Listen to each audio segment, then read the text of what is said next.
오늘은 한 가지 주제를 가지고 좀 얘기할 건데 얘기를 하다 보면 좀 주제가 많이 벗어나기도 할 겁니다. 하지만 여러분 잘 들어보시면 그 모든 주제가 한 가지로 연결되니까 좀 멀리 벗어났다 싶어도 잘 들으시기 바랍니다. 그리고 오늘 전하는 내용도 꼭 여러분들에게 필요한 내용이니까, 여러분들의 삶에 중요한 부분이니까 잘 들어보시면 잘 들어보셔야만 됩니다. 예, 보시면이 아니고. 예. 잭 런던의 그 야생의 부름이라는 책이 있습니다. 유명한 책인데요. 벅이라는 개의 이야기입니다. 큰 주택에 자신의 집이라고 생각하던 이 벅이라는 강아지가 있는데 그 속에서 아주 평화롭게 즐겁게 삽니다. 그러다가 정원사의 어떤 제안으로 알래스카로 떠납니다.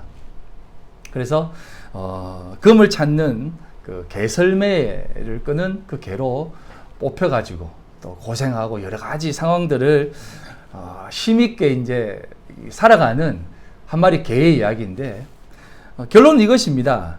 자신이 그 정원에서 사람들과 지내는 개가 아니라 초원을 누비며 사냥을 하는 또 야성에 있는 존재라는 것을 찾아가는 그런 과정이에요. 우여곡절 끝에 야생으로 돌아가고 싶은 본능을 억제할 수 없던 그 벅이라는 그 강아지의 삶을 그린 책이고 또 영화로도 나왔습니다. 한번 보시면 재미있을 거예요. 내용을 조금 얘기하면 이 벅이라는 강아지가 이제 알래스카로 갑니다. 알래스카로 가서 그곳에서 이제 사냥도 한 번씩 하고 또 야생에 어떻게 이렇게 노출되어져 있다 보니까 자기가 개지만 자기 안에 있는 참된 야성이 막 깨어나기 시작하는 것이에요. 그래서 개들끼리의 경쟁 속에서도 우두머리가 되고 또 사람들의 어떤 핍박 속에서도 또 자신의 어떤 정체성을 찾아가면서 굉장히 이렇게 훌륭한 개로 자라게 됩니다. 그러다가 이제 버림받았다가 션턴이라고 하는 사람을 만납니다. 그 사람이 그 벅을 구해서 이제 벅과 함께 사는데, 그 벅의 이제 입장에서 얘기하면 션턴은 정말 나에게 있어서 중요한 사람이구나. 이 사람이라면 나를 정말 귀하게 봐주시는 사람이다. 이 사람을 평생 주인으로 모셔야 되겠다. 그래서 션턴과 함께 행복하게 지냅니다. 하지만 밤마다 들리는 소리가 있습니다. 그게 무슨 소리냐면 늑대의 울음이에요. 늑대의 울음 소리가 들리니까 그 벅이 주체할 수 없는 것이에요. 그래서 밤마다 나갑니다. 나갔다가 며칠씩 돌아다닙니다. 뭐와? 늑대와 함께 돌아다닙니다. 그리고 사냥을 막 하는 것이에요. 사냥을 하니까 자신의 안에 있는 그 야성이 막 솟구치는 것이에요. 그래서 이 어떤 사냥하는 즐거움을 놓칠 수가 없는 것입니다. 하지만 그에게는 누가 있었냐면 션턴이 있었습니다. 그래서 늘 션턴에게 다시 돌아와서 그와 함께 즐겁게 지냅니다. 그러던 어느 날 그 자신의 주인이었던 션턴이 어떤 그 나쁜 무리들에게 의해서 자신의 캠프가 박살이 나고 결국 션턴은 죽게 됩니다. 그 순간 벅은 돌아버립니다. 그래서 완전한 야생의 개가 되어서 그 캠프를 박살냈던 그 악당들을 찾아가서 목덜미를 물어버리고 다 죽여버립니다. 그리고 나서 그 벅은 야생으로 돌아가서 늑대를 이끄는 참된 무리 우두머리가 되어집니다. 그 내용을 보면 참 스펙타클하고 재미있는데, 작가가 말하고자 하는 것은 이것입니다.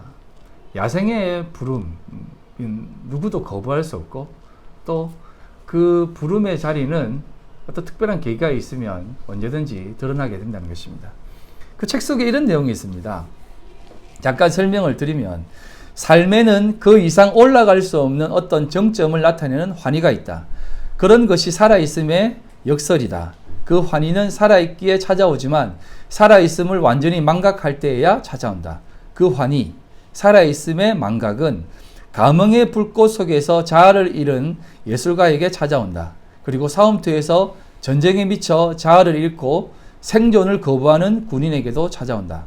달빛 속에서 번개처럼 앞질러가는 살아있는 먹이를 찾기 위해 늑대의 오래된 울음소리를 내며 앞장서서 달려가는 버개에게도 바로 그 환희가 찾아왔다 하는 것입니다. 가장 밑바닥에 가게 되면 그 삶의 깊이를 알게 되고 그 속에서 기쁜 환희, 즉 깨달음을 발견하게 된다는 내용이에요.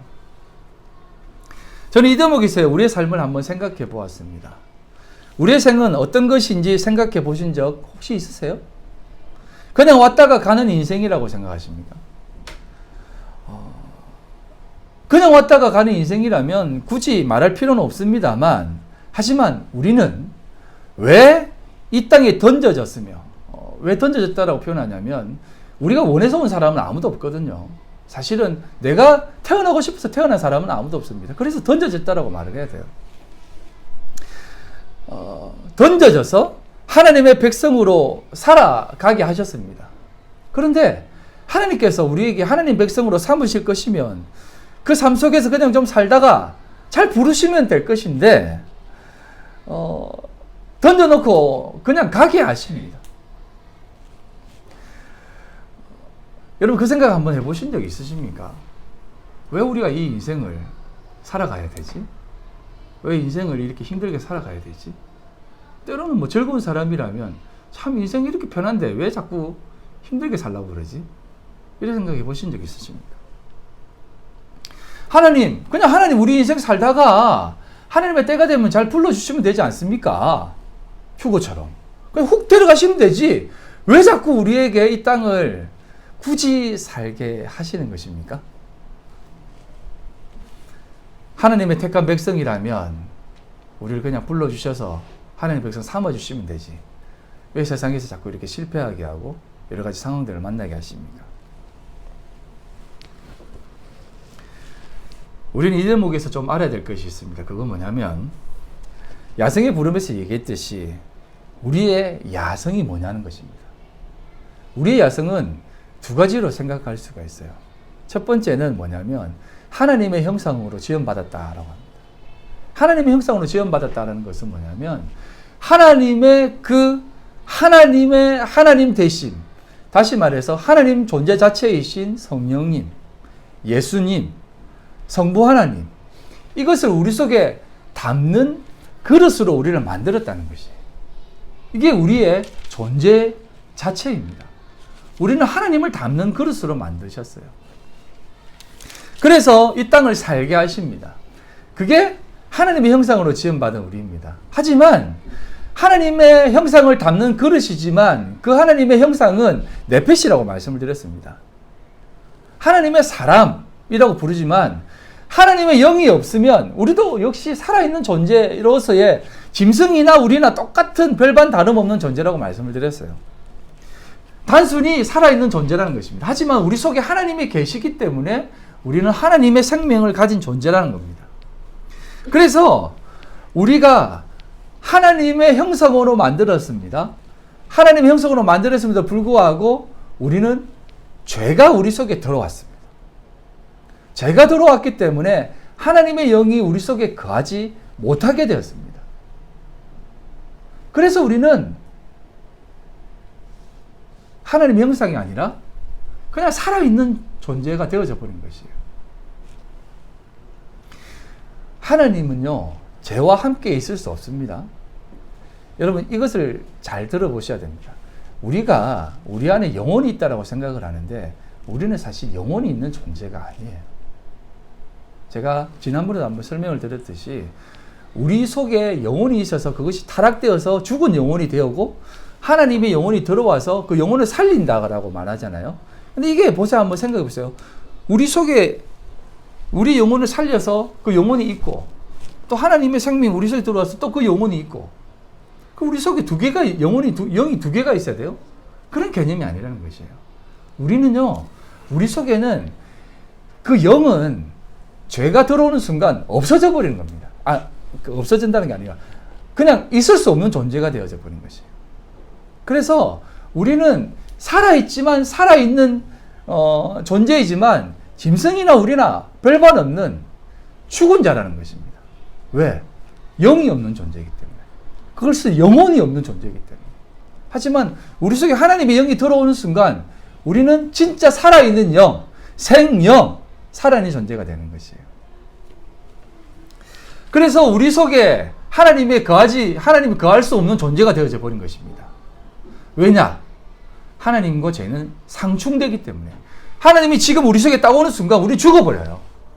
출애굽기 33장 18절로 20절에 이렇게 나와 있습니다. 모세가 이르되 원하건대 주의 영광을 내게 보이소서. 여호와께서 이르시되 내가 내 모든 선한 것을 내 앞에 지나가게 하고 여호와의 이름을 내 앞에 선포하리라. 너는 은혜 베풀 자에게 은혜를 베풀고 나는 은혜 베풀 자에게 은혜를 베풀고 긍휼을 여길 자에게 긍휼을 베푸느니라. 또 이르시되 내가 내 얼굴을 보지 못하리니 나를 보고 살 자가 없음이니라 라고 얘기합니다. 사사기 6장 21절 24절에 이렇게 나와 있습니다.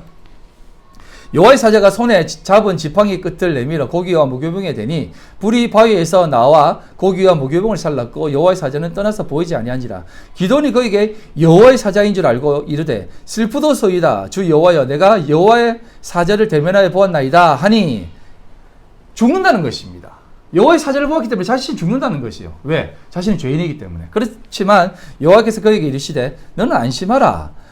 두려워하지 말라. 죽지 아니하리라 하시니 기돈이 여호와를 위하여 거기서 제단을 쌓고 그것을 여호와 샬롬이라 하였더라. 그것이 오늘까지 아비에셀 사람에게 속한 오브라에 있더라 라는 겁니다.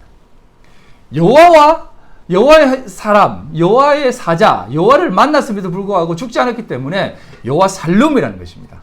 이건 이제 뒤에 한 번 더 얘기하겠지만 여호와 하나님을 배없는 것은 죽음입니다. 이것이 신약에 와서 세례라고 하는 이름으로 되어서 우리 자신이 영적으로 죽는다라는 개념이에요. 우리가 세례를 받음으로 우리가 새롭게 살아난다는 것입니다. 하나님이 내 안에 들어왔는데도 불구하고 우리 죽지 않는다는 것입니다. 그러나 그것은 사실 죽음이에요. 홍해를 건너는 것은 우리의 육신의 삶이 죽는 것이거든요. 그래서 다시 본어게인, 다시 태어나는 것입니다. 그래서 새롭게 살아가는, 이전의 삶이 아니라 새롭게 살아가는 삶이 되는 것입니다. 그래서 다시 돌아와서 하나님은 죄와 상충되기 때문에 하나님과 함께 죄인은 있을 수 없는 것입니다. 그래서 우리를 가리켜서 육체가 되었다라고 얘기하는 것이에요. 하나님께서 노아에게 이런 말을 하십니다. 창세기 6장 3절에 여호와께서 이르시되 나의 영이 영원히 사람과 함께 하지 아니하리니 이는 그들이 육신이 됨이라. 그러나 그들의 날은 120년이 되리라 하시니라. 그들이 육신이 되었다는 것입니다. 하나님의 영이 다 떠나서 전 모든 인류가 육체가 되어져 버린 것이에요. 이건 노아 홍수 이후에도 마찬가지입니다. 8장 20절로 22절에 쭉 다 읽기는 그러니까 21절만 읽겠습니다. 여호와께서 그 향기를 받으시고 그 중심에 이르시되 내가 다시는 사람으로 말미암아 땅을 저주하지 아니하리니 이는 사람의 마음이 계획한 바가 어려서부터 악함이라. 내가 전에 말한 것 같이 모든 생물을 다시 멸하지 아니하리니 라는 것입니다. 사람의 마음에는 어려서부터 원래부터 악한 존재로 태어난다는 것입니다. 그 속에 하나님이 거하지 못하는 존재로 태어난다는 것입니다. 우리는요, 우리의 야성은, 우리의 본성은 하나님의 형상이지만 사실은 죄인이에요. 육신이에요. 육체라는 것을 성경은 얘기해주고 있는 거죠. 그래서 우리는 본성, 원래 모습으로 돌아간다? 라고 했을 때 원래 모습으로 돌아가는 게 사실은 육신이 되는 것이에요. 그래서 우리의 고향은 애굽이기 때문에 이스라엘 백성들이 그렇게 광야 생활을 하고 하나님께서 돌보심에도 불구하고 늘 어디로 돌아가고 싶어 합니까? 애굽으로 돌아가고 싶어 해요. 그렇게 고생하며 살았음에도 불구하고 다시 애굽으로 돌아가고 싶어 하는 것입니다. 우리도 마찬가지입니다. 우리가 하나님의 백성으로 거듭남에도 불구하고 시시때때로 돌아가고 싶은 마음이 우리의 고향이 우리의 아비는 마귀이기 때문에 그런 것이. 결국은 그런 인생으로 살아가는 사람들이라는 겁니다. 죄라는 것이 우리의 인생에 있어서 떨어지지 않고 떨어지지도 못합니다. 왜냐하면 이전에 이런 우스갯 소리가 있습니다. 한 사람이 얘기를 했습니다. 네가 지금 이 어두운 이곳을 지나가는데 똥을 안 밟으면 너에게 큰 돈을 주겠다라는 겁니다. 그래서 한번 그러면 미션은 본전이니까 한번 도전하는 것입니다. 근데 진짜 딱 그 앞에 서니까 하나도 눈에 안 보이는 것이에요. 그런데 어둠 속에 소리가 들립니다. 자신에게. 앞으로 한 걸음, 왼쪽으로 두 걸음, 오른쪽으로 세 걸음. 또 계속해서 반복해서 그 소리가 들리는 것이에요. 아, 이거는 뭔가 나에게 계시가 있는 것이구나. 한번 건너가 보자. 이 소리대로 따라가면 분명히 똥을 안 밟고 지나갈 거야. 그래서 이제 앞으로 한 걸음, 왼쪽으로 두 걸음, 오른쪽으로 세 걸음, 앞으로 네 걸음 딱 따라갔습니다. 그리고 그 앞에 입구가 이제 살짝 보이는 것이에요. 다 왔구나 싶어서 이제 자기가 이제 부푼 꿈에 안겨서 이제 딱 도착했을 때 갑자기 그 소리가 살짝 보이스 톤이 바뀌면서 이렇게 들립니다. 너 똥밭에서 뭐하니? 여러분, 세상은요 똥밭이에요. 제가 왜 이런 얘기를 하냐면, 우리가 아무리 거룩하게 살려고 하고 깨끗하게 살려고 하고 그 똥을 안 묻히려고 애를 써도 묻습니다. 왜? 이 세상은 사단이 지배하는 세상이기 때문에 그렇습니다. 아무리 피하려고 해도 죄된 세상에 살고 있기 때문에 똥을 안 묻힐 수 없다는 것입니다. 그래서 성경은 늘 옷을 사라, 거룩한 옷을 입으라, 옷을 씻으라 라는 내용이 등장합니다. 요한계시록 3장 17절로 18절 이렇게 얘기합니다.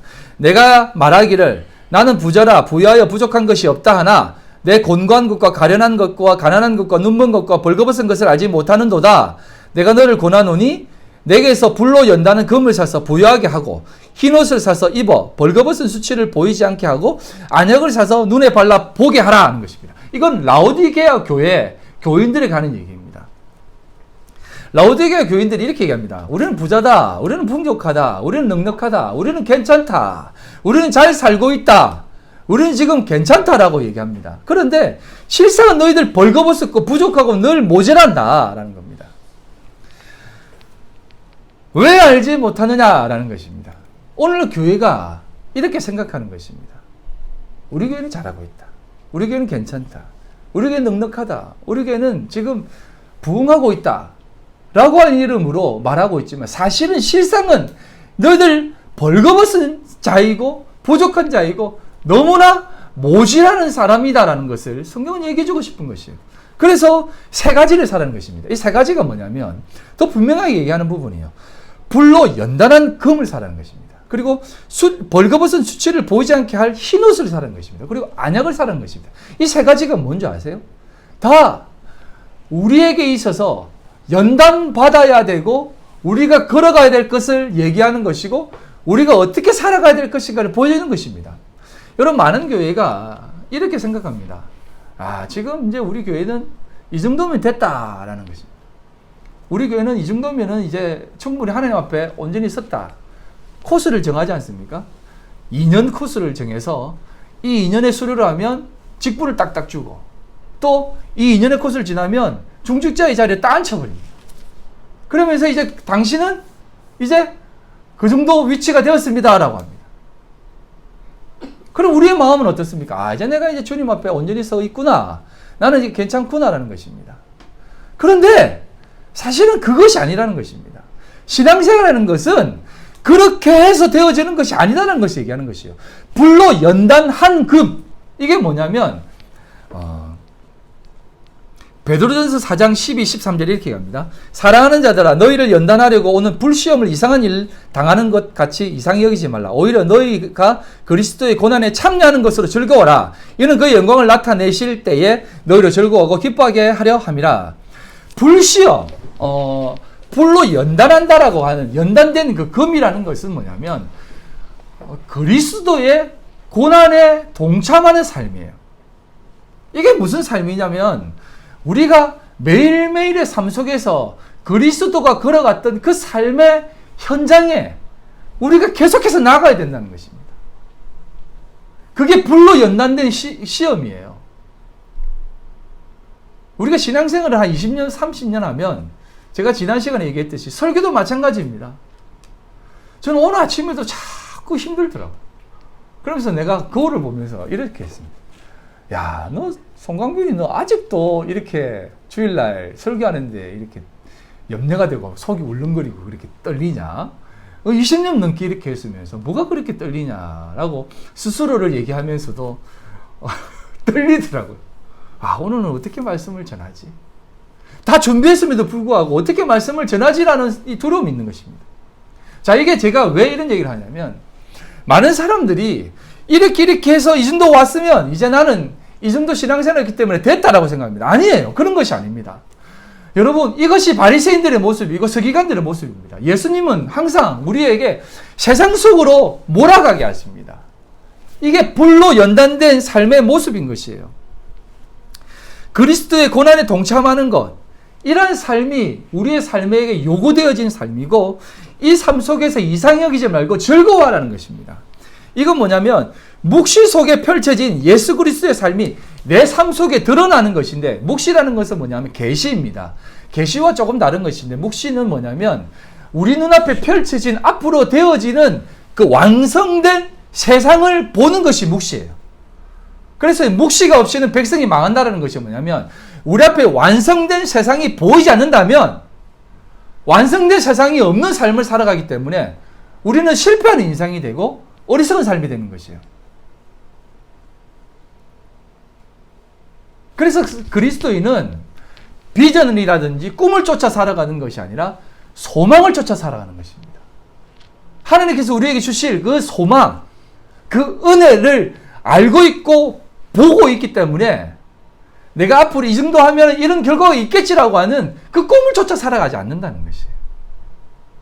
이게 묵시를 바라보는 성도의 삶이라는 것입니다. 뒤에 가서 계속해서 얘기하겠는데, 이 삶이 내 삶 속에서 펼쳐져야 된다는 것입니다. 현실적으로는 불시험같이 힘든 것 같고 왜 나만 겪는 고난인 것 같지만, 그렇게 생각하지 말고 이 세상에 펼쳐놓으신 그 하나님의 현장 속에서 그리스도의 삶이 그런 삶이었고 그런 삶이고 또 그렇게 살아가는 것이 그리스도를 쫓아 살아가는 삶이라는 것을 알고 살아가는 것이에요.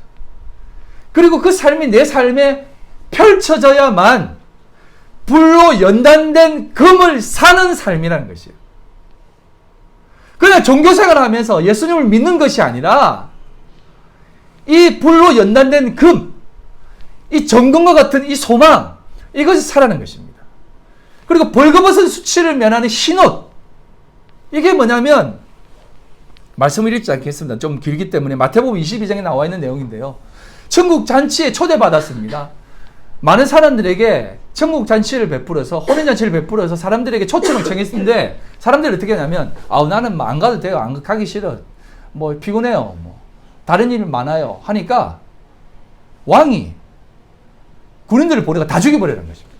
확 다 죽여버립니다. 그리고 잔치를 베푸는데 손님이 없는 것이에요. 그래서 어떻게 하면 좋습니까? 그러니까 길거리 나가서 무조건 아무나 다 청해라는 것입니다. 아무나 다 청하라는 것입니다. 그때 살인하는 자, 악인, 착한 사람, 나쁜 사람 다 초청합니다. 그 사람들이 와가지고 그 혼인잔치 집에 가득한 겁니다. 그 잔치집에 가득한 것이에요. 그런데 왕이 이제 이렇게 딱 돌아다닙니다. 돌아다니는데 누구를 딱 보냐면, 너 왜 초대받아놓고 예복을 입지 않았어? 예?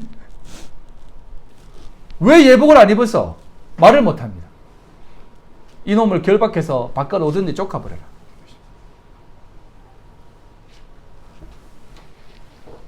이것이 바로 우리의 삶이라는 것입니다. 여러분, 하나님께서는 우리를 부르실 때 무엇만 보냐면 벌거벗은 수치를 면할 그 흰옷만 요구하는 것이에요. 이 흰옷이 무엇입니까? 그리스도의 은혜, 그리스도의 그 보혈의 피로 씻김받은 그 옷이라는 것입니다. 그 은혜의 날개, 그것만이 있을 때 하나님의 그 천국 잔치에 초대받는다는 것입니다. 하지만 그것이 없다면 아무리 초대받았고 아무리 괜찮은 사람이라도 다 쫓겨나 바깥 어두운 데 일을 갈 수밖에 없는 것입니다.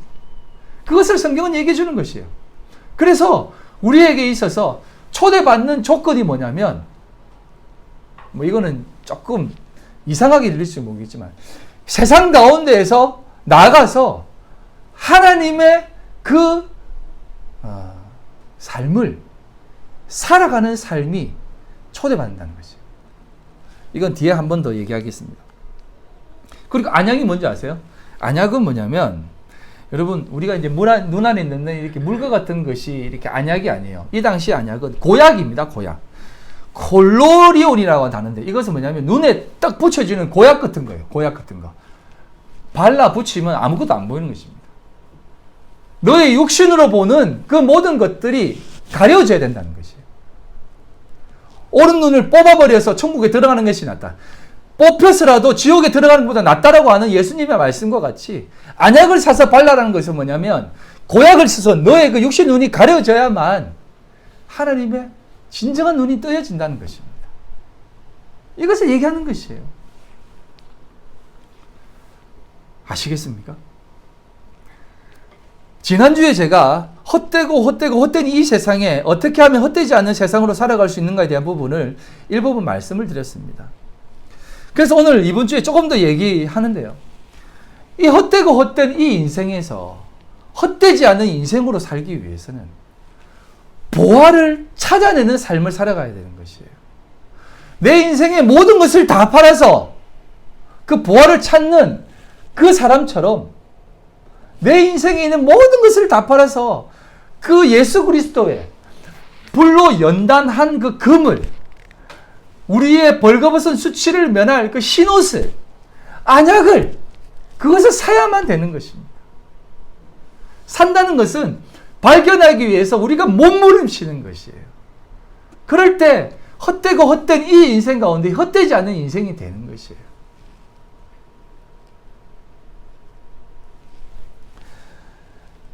이 대목에서 우리가 이런 질문을 할 수 있지 않습니까? 요즘 트롯이 유행인데 그 사람들이 나와가지고 막 트롯 메들리를 막 부르는데 이런 노래를 많이 부르지 않습니까? 제일 처음 시작하는 게 이거예요. 항상 노세 젊어서 늙어지면 못 노나니 젊어서 놀자는 것입니다.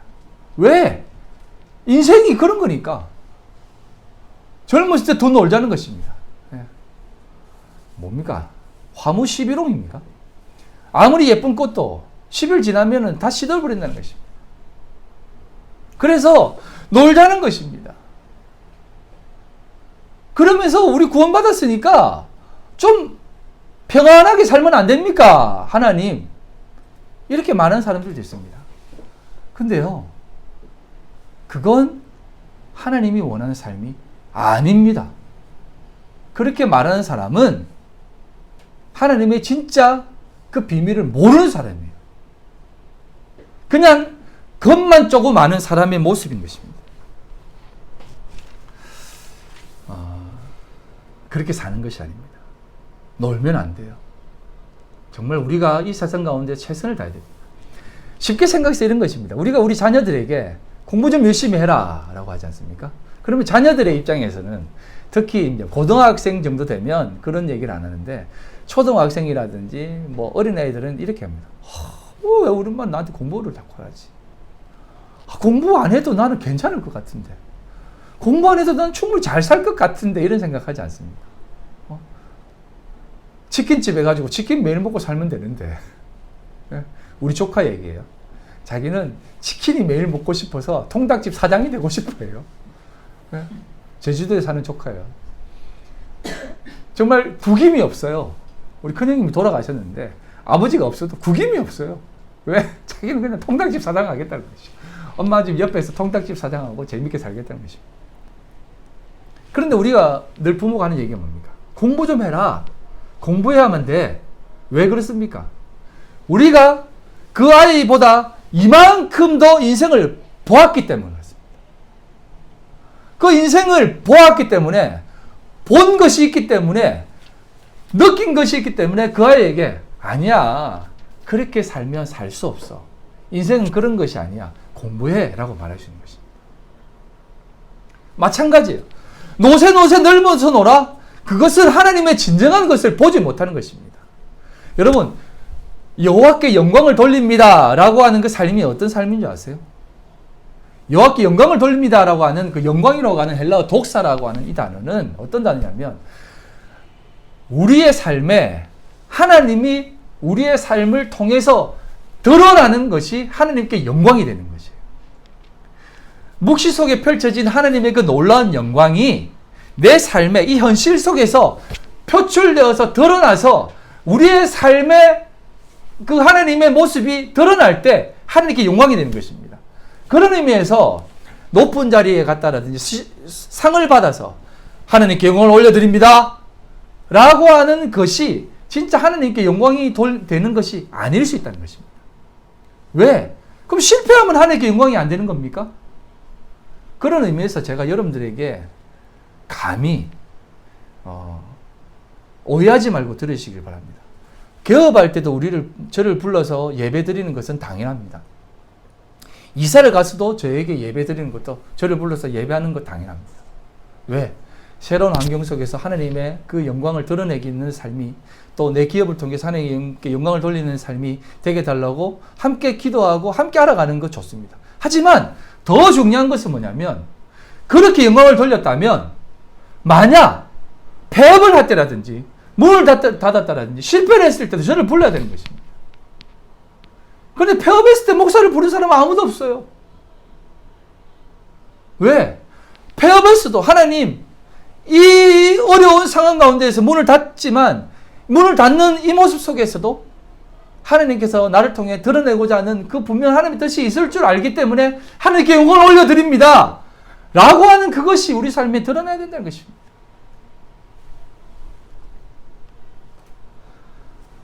그래서 불로 연단한 금이라는 것입니다. 그래서 예수 그리스도의 삶이 그 고난에 동참하는 것이 우리는 늘 부활의 영광에만 동참하려고 하지 그 십자가의 영광에 그 십자가 현장에 동참하는 것은 하나님의 영광이 아니라고 생각하고 그 영광에 동참하지 않으려고 하는 것이에요. 하지만 여러분 우리의 삶에 하나님의 영광이 되는 삶은 내 삶에 있어서 하나님이 드러나는 삶은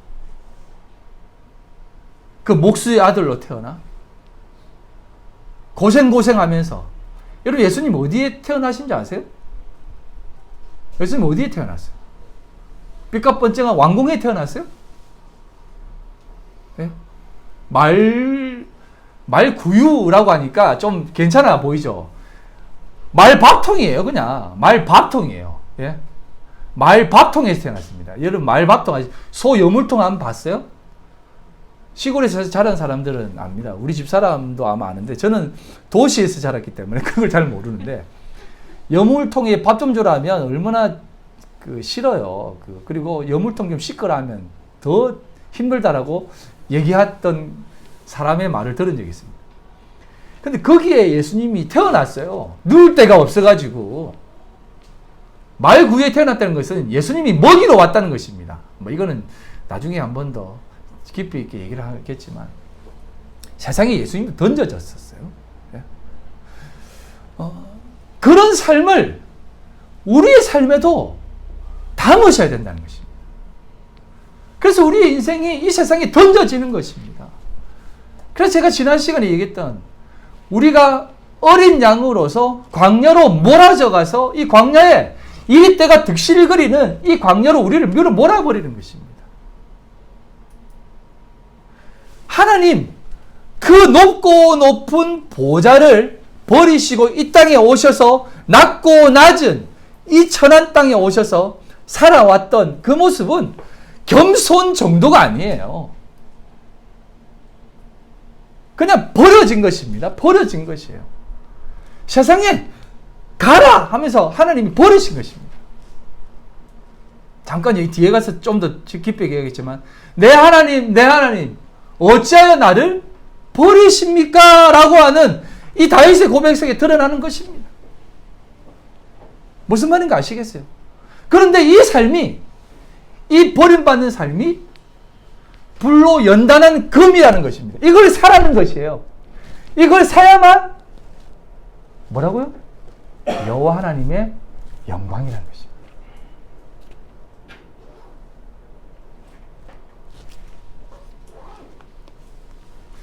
그래서 여러분 우리가 철저하게 죄인이라는 것을 기억하셔야 돼요. 그래서 제가 계속해서 이 얘기를 하는 거예요. 우리는 벌레와 같고 우리는 철저하게 야성으로 돌아가는 것은 저 밑바닥으로 부름받은 존재라는 것이에요. 그래야만 벅이 깨달은 그 환희, 진짜 내가 이 자리가 내 자리구나 라고 하는 그 환희, 물론 다른 의미지만 우리가 그 낮고 낮은 천한 모습이구나라는 것을 깨달을 때 하나님의 그 놀라운 은혜가 진짜 영광으로 다가오는 것이에요. 와, 내가 이런 존재인데 하나님이 나를 이렇게 건져주셨구나 라고 하는 그 깊은 은혜를 깨달을 수 있는 것이에요. 그런데 세상 사람들은 아니야, 나는 그 정도 아니야. 나는 뭐 그렇게 나쁜 놈 아니야. 나는 하나님이 구원해 줄 만한 사람이야. 우리 할머니가 얼마나 나를 위해 기도하셨는데, 우리 어머니가 나를 위해 얼마나 많이 기도했는데, 그래서 나는 결국 교회 갈 거야. 이게 맞는 말입니다만 정말 진짜 요만큼 맞는 거예요. 요만큼. 진짜 요만큼 맞는 거예요. 요거만큼 맞고 이만큼은 틀린 거예요. 예? 무슨 말인지 알겠습니까? 근데 우리는 자꾸 세상은, 그리고 오늘날 교회는 요만큼을 붙잡고 요거 주워 먹으려고, 땅이 떨어진 부스러기도 좋으니 그거 좀 주세요라고 하면서 그거 얻어먹으려고 그래. 하나님의 그 놀라운 은혜는 이렇게 크고, 그것을 사기 위해서 모든 걸 다 팔아야 되는데 그거 안 팔고 요만큼 얻어먹고 고만 연명해 나는 것이. 그럼 그게 광야에 살아가는 이스라엘 백성들의 만나 먹고 살아가는 모습이에요.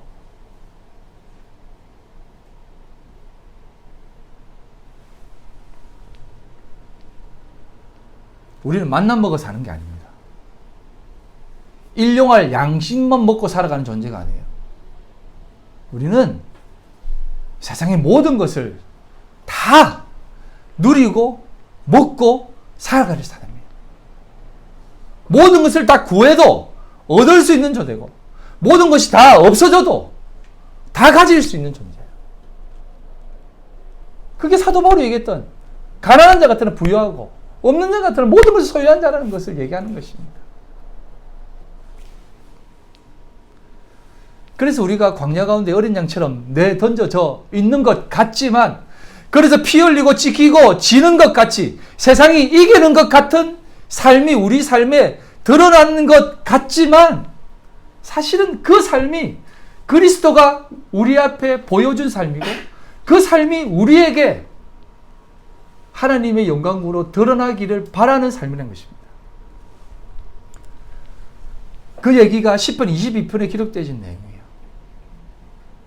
여러분 TV나 영화를 보면 이런 내용이 있습니다. 쌍둥이라든지 어떤 영혼의 교감이 있는 사람들은 한 사람이 막 팔이 부러지든지 막 상처를 입으면 그 옆에 있던 어떤 존재가 동일하게 고통받는 그런 영화 있지 않습니까?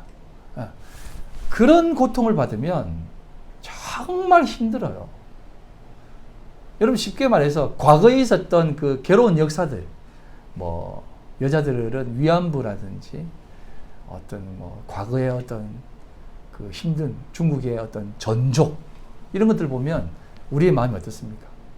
막 안타깝고 괴로워요. 그게 과거 속에 펼쳐진 그 사건의 고통이 오늘날 현실을 살아가는 우리들에게도 전이 되는 것이에요. 근데 묵시라는 것은 뭐냐면, 다윗이 본 것은 뭐냐면, 이제 좀 훅 넘어가겠습니다. 다윗은 그 묵시 속에 펼쳐진 하나님의 그 놀라운 일을, 하나님의 그 놀라운 역사를, 펼쳐 놓으신 그 역사를 다윗은 보아버린 것입니다. 본 것이에요. 그리고 그 본 것이 자신의 삶에 투영되어질 것입니다. 그래서 예수 그리스도가 다윗이 예수 그리스도의 예표라는 것입니다. 22편에 나와 있는 내용을 한번 찬찬히 한번 보세요. 내 하나님 내 하나님 어찌하여 나를 버리셨나이까 라고 하는 이 대목은 예수님이 십자가상에서 했던 말입니다. 세상 사람들이 나를 바라보면서 헐끗거리면서 야, 니 한번 니 구해봐라, 니 구해봐라 라고 하는 그 얘기를 예수님이 십자가상에서 동일하게 들었습니다. 다윗의 뼈가 녹는 것 같았어요. 왠지 아세요? 그 묵시 속에 펼쳐진 그 고난이 자신의 삶에 그대로 투영되는 것입니다. 그냥 느껴지는 정도가 아니라 삶에서 드러나 버리는 것이에요. 진짜 그 삶이, 예수 그리스도의 삶이 자신의 삶에 드러나 버리는 것입니다. 세상 사람들이 야, 너 그 꼬라지밖에 안 돼? 한번 네 구해봐라. 뭐 하나님이 너 함께 하신다며. 어릴 때 뭐 하나님 네 많이 구해줬다며. 지금은 뭐하니? 졸고 있니? 엘리야리 라마 사박단이 하나 할 때 야, 기다려봐라. 하나님 부르는갑다 하고 조롱하는 모습 속에서 당했던 예수 그리스도의 고난 아닙니까?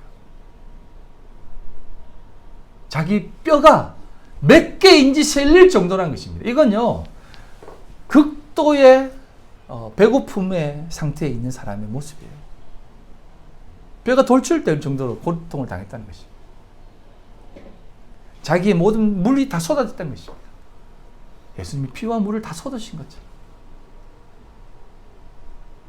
근데 이게요, 하나님께 영광이라는 것입니다. 불로 연단한 금이며 우리의 벌거벗은 수치를 면하는 흰옷을 입은, 흰옷을 사야 되는 그 삶이라는 것입니다. 좀 무섭고 두렵죠. 사실은 예수 믿는 것은요, 쉬운 게 아니에요. 여러분, 참 두렵습니다. 그런데 여러분, 그럼에도 불구하고 걱정하지 말라는 것입니다. 다윗도 이 고백을 하는 것입니다. 이런 고민, 이 고생 가운데 살지만 내가 하나님의 영광을 봅니다. 라는 것입니다. 왜? 여러분, 묵시라는 것은요, 이 구속사, 구원이라는 것은 한 단계 가는 세대주의자들이 하는 얘기가 아니에요. 지금 이 시대니까 앞으로 이 시대가 오고 앞으로 이 시대가 지나면 이 시대가 올 것이라고 하는 단계가 아닙니다. 하나님은 처음과 나중이시고 알파와 오메가십니다. 전지전능하시고 모든 것을 아시는 분이 이 역사를 딱 창조했다는 것은 뭐냐면 하나님이 역사의 틀을 딱 만들어서 펼쳐 놓으신 것입니다. 그래서 하나님을 믿는 사람들은 소망이 있는 것이에요. 내가 지금 비록 이런 모습으로 영광 드러내지만 내가 지금 비록 예수 그리스도의 삶을 통해서 이 삶을 살아가고 이런 고민, 고난 속에 광야에 이 버려진 존재로 살지만 아니다. 하나님 우리에게 반드시 약속한 것이 있다. 그게 뭐냐? 가나안이며 하나님의 영광이며 그 부활의 생명의 멸류관이다라는 것입니다. 이것이 우리에게 약속되어졌기 때문에 이 고난을 돈을 주고 우리의 모든 인생을 걸고 살아는 것이에요. 그래서 이 고난받는 것이 내게 유익이고 고난이 있기 때문에 우리가 사생자가 아니라는 것을 성경은 계속해서 얘기하고 있는 것입니다. 쉽지 않죠? 누가 여러분들에게 제가 이제 여러분들에게 예언을 합니다. 원하자매 앞으로 2달간은 물을 조심하세요. 물가로 가지 마세요. 예? 8월 달에는 특히 바닷가 가지 말고요. 딱 이러면 여러분 괜히 물 세수하기 싫고 바닷가 가기 싫어요. 이렇게 물 가에도 가기 싫습니다. 근데 여러분 그런 정도가 아니라는 것이에요. 우리가 본 이 예수 그리스도의 삶, 십자가의 삶, 광야 가운데 벌어진 어린 양의 삶, 그것은 그런 두려움을 주기 위해 하나님께서 보여준 것이 아니라 그 삶을 통해서 가장 영광된 목자이신 하나님을 발견케 하시고 그런 가운데서 너를 건져주시는 하나님의 오른손을 경험케 하시고 모든 것을 완성시키시는 하나님의 놀라운 역사를 발견케 하시기 위해서 이 삶을 살게 하시는 것입니다. 그래서 우리는 이런 단계 속에서 하나님을 믿는 사람이 되어져 가는 것이 아니라 내 펼쳐진 이 인생 속에서 하나님을 찾아내는 것이에요. 하나님을 알아가는 것입니다. 그럴 때 이 헛된 세상에서 헛되지 않은 인생이 되는 것이. 이제 하진이가 이 얘기를 한 번씩 하거든요. 하진이가 아빠 세상이 좀 헛된 것은 알겠는데 그래도 내가 이렇게 살면 좀 이상하지 않아? 이렇게 얘기를 해요. 예를 들어 이건 거예요. 시험 2과목은 잘 쳤는데 1과목은 망친 거예요.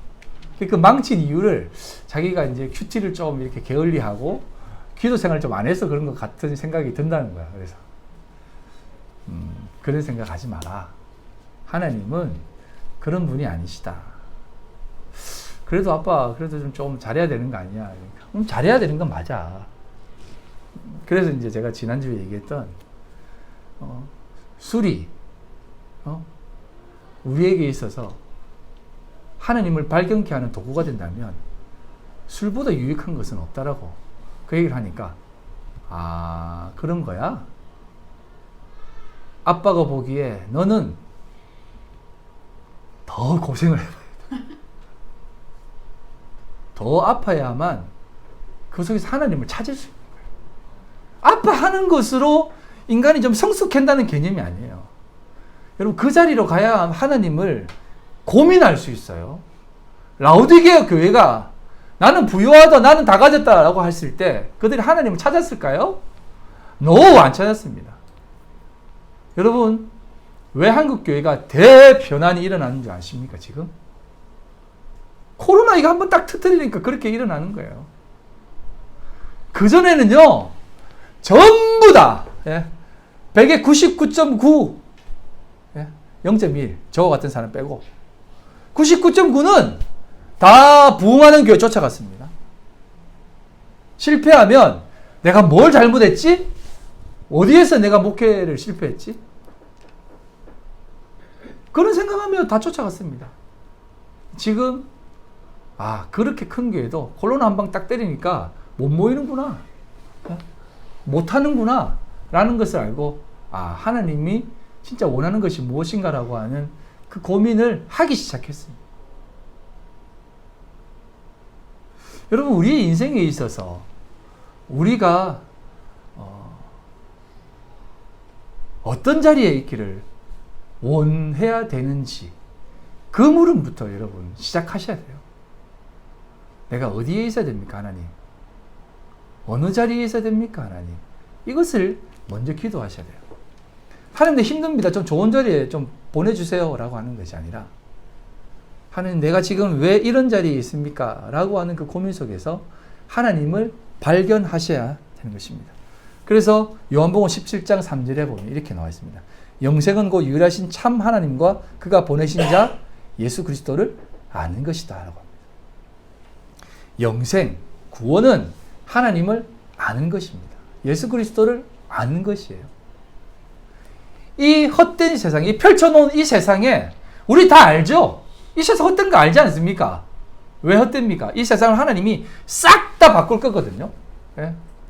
우리가 여러분 우리 이제 박재 집사님하고 조경 집사님이 이사했지 않습니까? 민재가 그런 얘기 했다더라고요.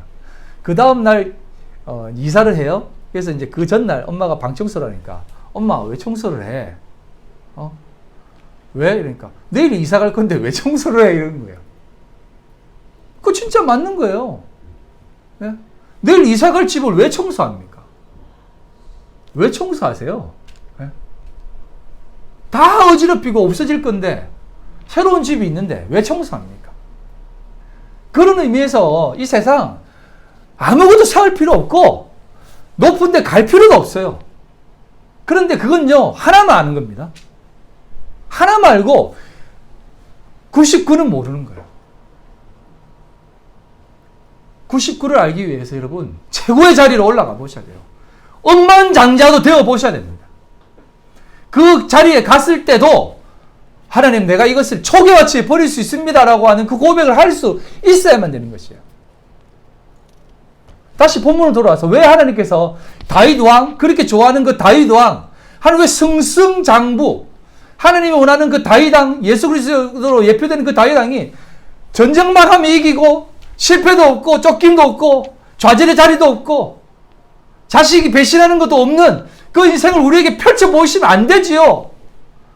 라고 하는 삶을 우리에게 보여주셔야만 우리가 그것을 쫓아가야 될 것 아닙니까? 다윗 왕을 표본으로 삼으면 우리도 그렇게 살아야 될 것 아닙니까? 라고 하게 하지 않고 다윗이 왜 이 22편에 애가를 기록하게 했는지, 자기 뼈가 녹는 그 자리를 가게 하셨는지 아시겠습니까? 그 높은 자리에 가서도 하나님으로 하나님의 영광을 드러낼 수 있어야만 되는 것이에요. 하나님 이만큼 벌게 해주셔서 감사합니다. 하나님 영광을 돌립니다. 이런 라블라블 거리는 거 말고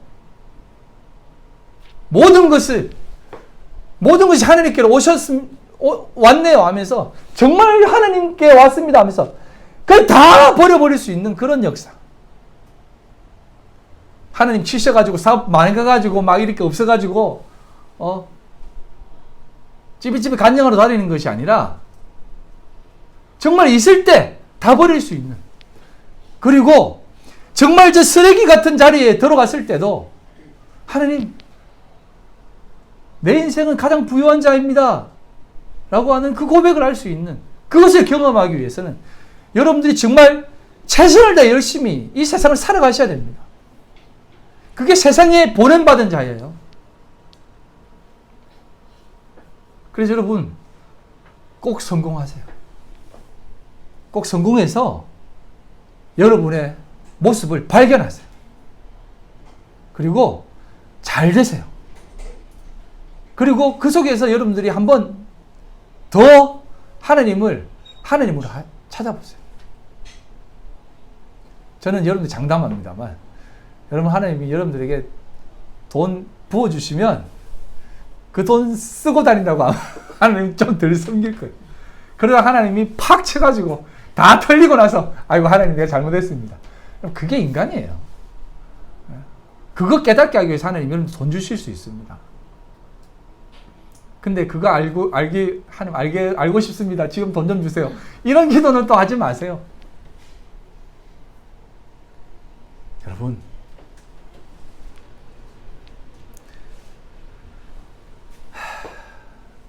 한 번도 보지 못했던 그 주님, 구원자 그리스도 예수를 다윗은 묵시 속에 하나님이 보여주셨습니다. 그리고 그 삶을 다윗의 삶에 투영시키셨습니다. 그게 독사입니다. 영광입니다. 오늘 여러분 그리스도의 삶이 내 삶이라고 고백했던 여러분들의 그 입술의 고백이 어떤 고백인지 여러분 아시길 바랍니다. 그 고백 굉장히 두렵습니다. 근데 두려워하지 마시고 감히 그 고백을 하세요. 그리고 그 영광의 삶을 살아가세요. 그리고 정말 이 세상을 더 많이 알아가세요. 더 많이 채워가세요. 그게 예수님의 삶입니다. 여러분들 위안이 되는 말을 해드릴까요? 마태복음 11장 17절로 19절에 이렇게 얘기합니다. 이르되 우리가 너희를 향하여 피리를 불어도 너희가 춤추지 않고 우리가 슬피 울어도 너희가 가슴을 치지 아니하였다 한 것 같도다.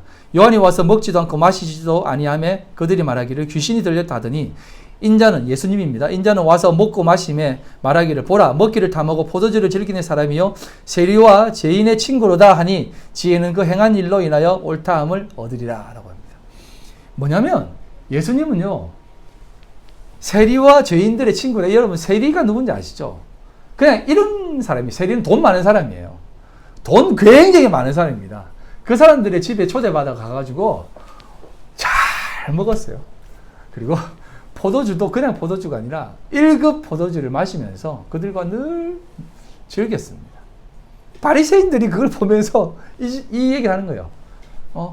야, 너희 스승 예수는 죄인들의 친구로서, 이게 좋은 말입니다. 친구는 죄인들과 함께 노닥거리고 먹고 마시면 노는 사람이네 라는 것입니다. 예수님이 그 얘기를 들었어요. 그럼 여러분 이 삶도 여러분 담으셔야 돼요.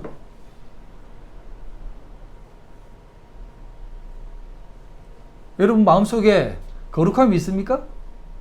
아니 내가 예수 믿는 사람으로서 어떻게 이 삶을 담습니까? 감히 나는 하나님 그 사람 닮을 수 없습니다. 나 이렇게 살 수 없어요. 나 예수 믿는 사람인데 어떻게 이 삶을 담아요? 그게 바리새인입니다. 예수님이 베드로에게 뭘 했어요? 베드로가 뭘 했습니까? 보자기에 부정한 음식이 내려와서 먹으라 하니까 베드로가 뭘 했습니까? 나 유대인입니다, 하나님. 어떻게 나에게 이 부정한 음식을 먹으라고 합니까? 나 먹을 수 없습니다. 또 보자기 내립니다. 먹어. 못 먹어요. 먹어. 내가 먹으라는데? 내가 부정하다고 안 했는데? 왜 안 먹어? 아니, 부정한데요. 이거 부정한 건데? 왜 먹으라고 하시지? 그게 성령을 거스르는 것입니다. 그거 먹는 게 하느님의 삶을 담는 것입니다.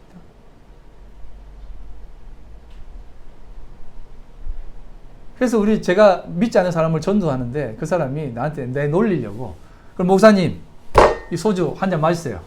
그럼 내가 교회 가겠습니다 하더라고. 근데 딱 잡고 마실래 했어요. 그러니까 아니면 농담입니다. 뭐 이렇게까지 하시냐고. 내가 당신이 주님 뭐 앞에 교회 나온다면 이 소주 뭐 말로 먹겠다고 내가. 말로 먹지는 못하지만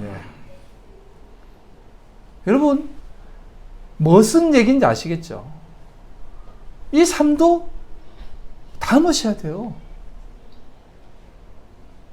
우리는요, 하나님이 우리의 삶에 우리가 이 세상을 살게 하신 삶은 헛된 것이지만 또 우리 눈에는 죄악된 것인 듯 보이지만 때로는 탕자처럼 밀어버리지만 그 속에서 아버지를 드러낸다면 그리고 아버지를 발견한다면 그것이야말로 가장 귀한 삶입니다. 저 여러분들의 고백하지만 제가 직장에 취직을 했는데 사람이 괜찮잖아요, 제가. 그래서 이제 신입생 환영회 할 때 제가 거기서 막 자, 공채 사기 나와서 춤춰라 하는데 뭐 다른 동기들은 막 춤 안 추는데 제가 아이고 지질한 놈들과 제가 막 나가지고 한번 췄어요. 그러니까 다른 부에서 와가지고 야 진짜 송강균이라고 하는 신입사원 들어왔는데 이거 명물이라며 하면서 와가지고 밤마다 저를 불러내는 거야. 이보세 간부가 불러가 술 한잔 하자고. 그래서 제가 얼마나 술을 많이 먹었겠습니까? 밤마다 저는요 그 술을 먹고 그 기숙사 독신자 아파트 옥상에 올라가서 기도했습니다. 하나님 내일은 제발 술 좀 먹지 않겠어. 나 예수 믿는 사람이고 내가 청년부에서 리더인데 이렇게 술 먹으면 어떡합니까? 하나님.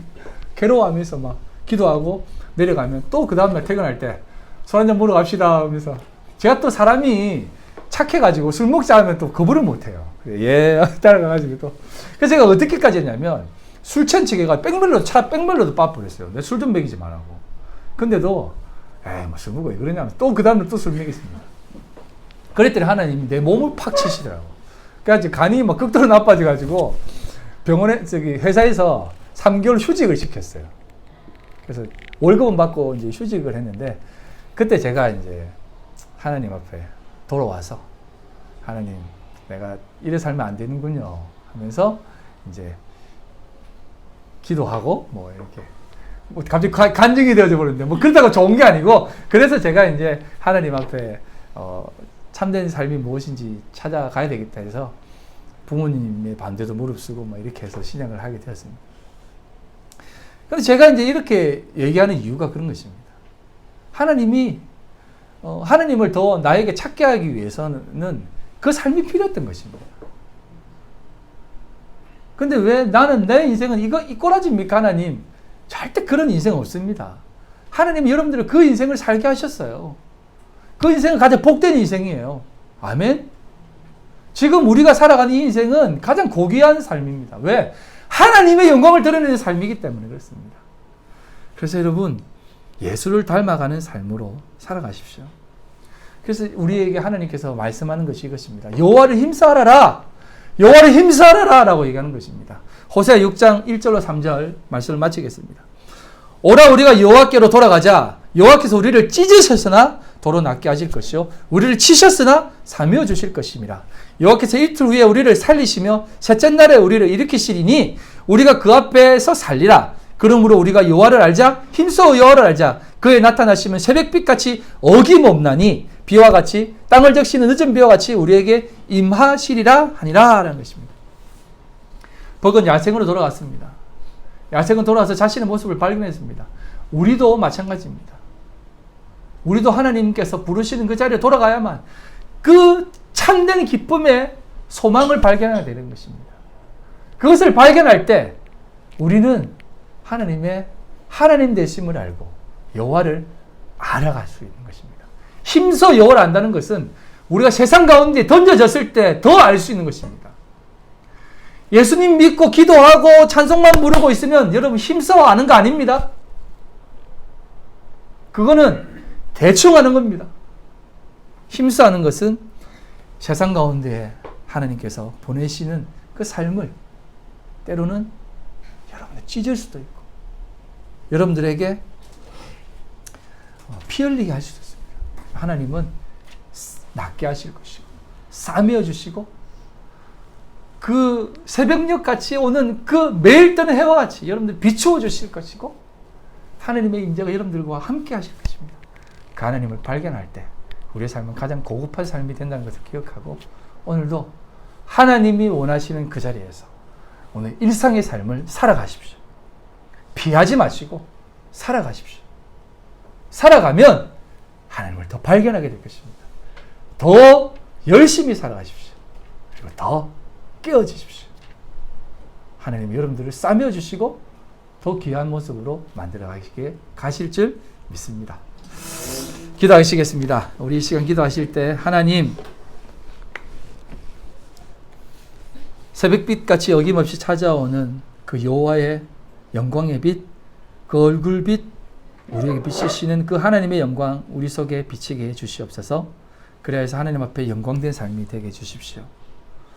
기도하시고 또 이 코로나 사태를 통해서 하나님을 더욱더 발견하고 원망의 자리가 아닌 하나님을 하나님으로 더 인식하고 발견하는 복된 자리 되게 해 주십시오. 기도하시고 또 믿음의 자녀들을 위해서 한번 기도하실 때 하나님 우리 자녀들이 많이 쉽지 않은 인생을 살고 있습니다. 그러나 하나님께서 돌보시고 계시는 믿사오니 인도해 주시옵소서. 기도하시고 우리 믿음의 가장들과 또 믿음의 사람들을 위해서 계속해서 함께 기도하며 나가겠습니다. 함께 기도하겠습니다.